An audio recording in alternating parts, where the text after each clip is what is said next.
Yo, what's up mga ka-CB? Welcome back to my channel. So, ayan na si Wanda guys. Hindi na siya drop cock. Ayan na, bumalik na yung cock niya mga ka-CB. So, ang saya-saya na kasi masaya ko na ulit para kay Wanda kasi ayan, hindi na siya stress kasi medyo mainit na yung panahon. Tuwing gabi na lang umuulan. Pero ganun pa rin talaga guys, lumalamig pa rin talaga yung tubig kapag gabi na. So, ayan guys, ayan na si Wanda. Ayan, shoutout daw sa inyo. Shoutout sa mga nagko-comment at nanonood daw. Thank you so much daw sa inyo guys. So, ayan si Wanda. So, ayun guys, update ko kayo guys. Pakita natin itong mga full gold natin dito. Ito yung mga full gold grow out. Ayan na yung mga all male na to, all male. At yung mga ibang male dyan, ayan na nagpapakita na talaga ng pagka-gold nila guys. Ayan, no? Sobrang gold na nung kalahati ng katawan nila.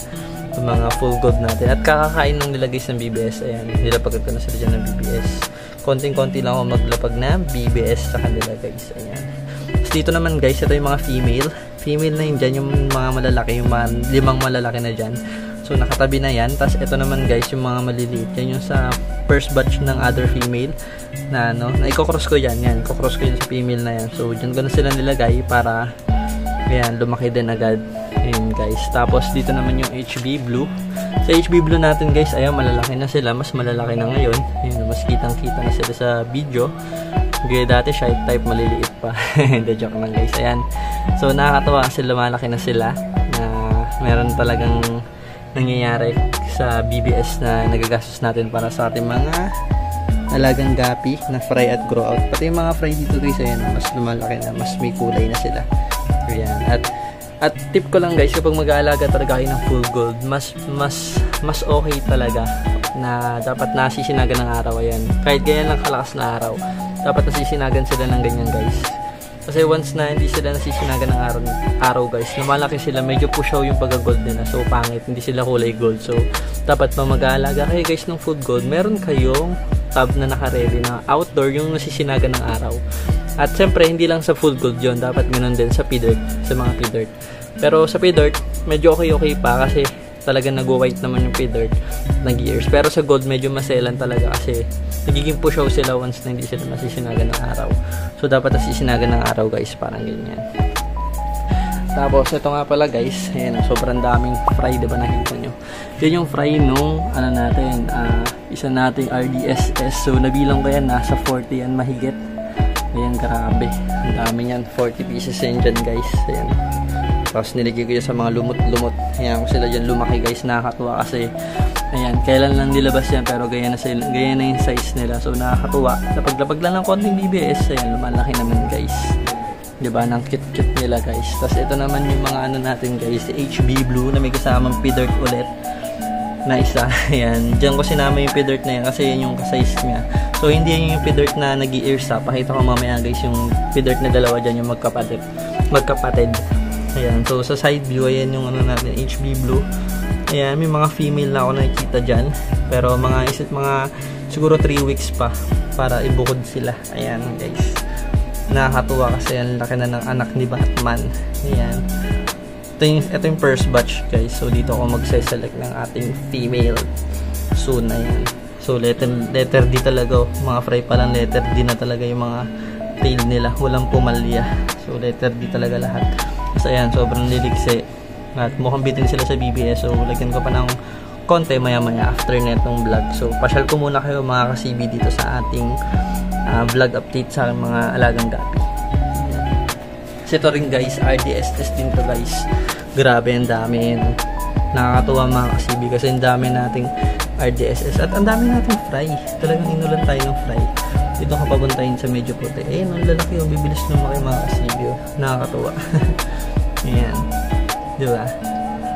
Dito naman, ano natin, dalawa nating pea dirt. Ayan, kumain na rin. Na breeder size female. Ayan.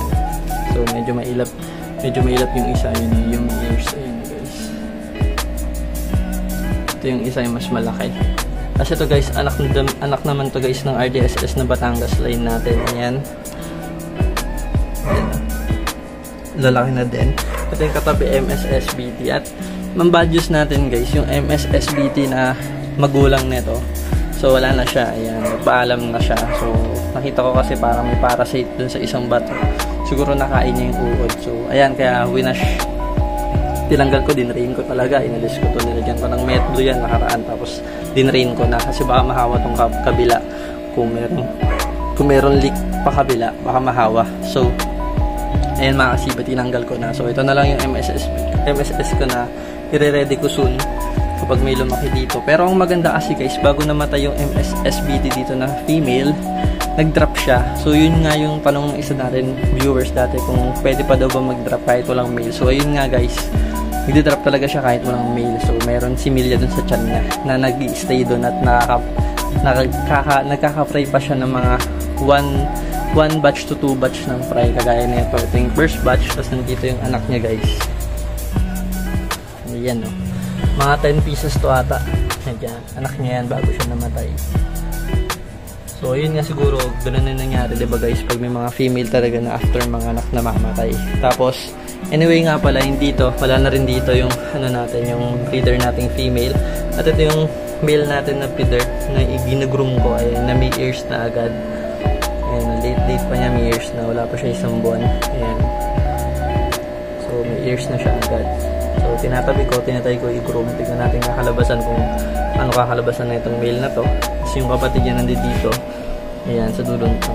So dati nakalagay dito si Pastel, diba, yung Pastel natin na pair. So wala na, inampon na siya ni Bossing Brian, so binili sa atin. At ayun, siya na kapatuloy kasi gustong niya yung ano natin, strain natin na HB White.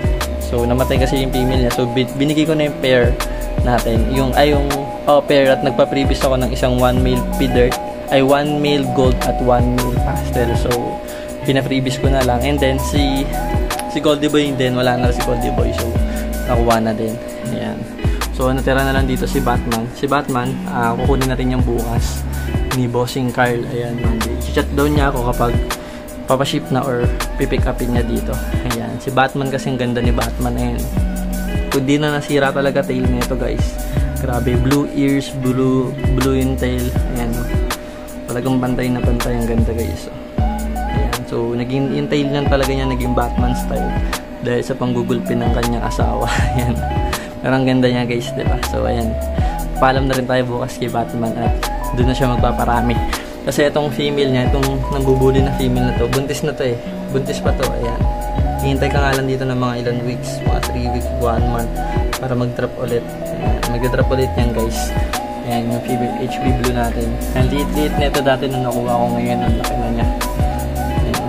Saka lumapad yung buntot guys, naging delta talaga. Ayan o, lumapad.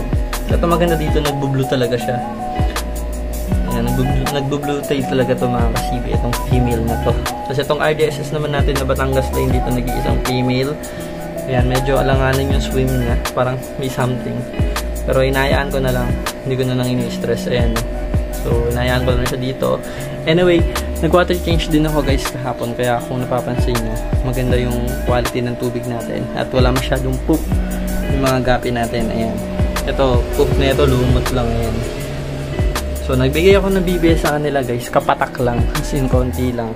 Hindi ko din kasi masyadong pinadamihan kasi nga best water quality is the key para sa healthy fish natin. Ayan, kaya niya no, sobrang liligsik guys. So yung bluegrass female at RDSS female mosaic. Ayan guys, isa tong bluegrass natin update dito, yung isang female naman dito ng away. Ayan guys, bully masyado yung isang female natin dyan.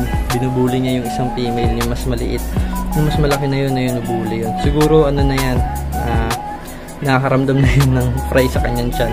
Kaya medyo agresibo na. Pero ayan, nagutom sila guys.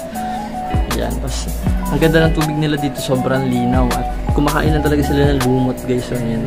Kasi pa nagbibigay ako ng APK guys, konti lang talaga, as in konti lang. Pitch lang na ganun. Tapos isang beses lang, okay na. Kasi breeder size naman na sila guys eh.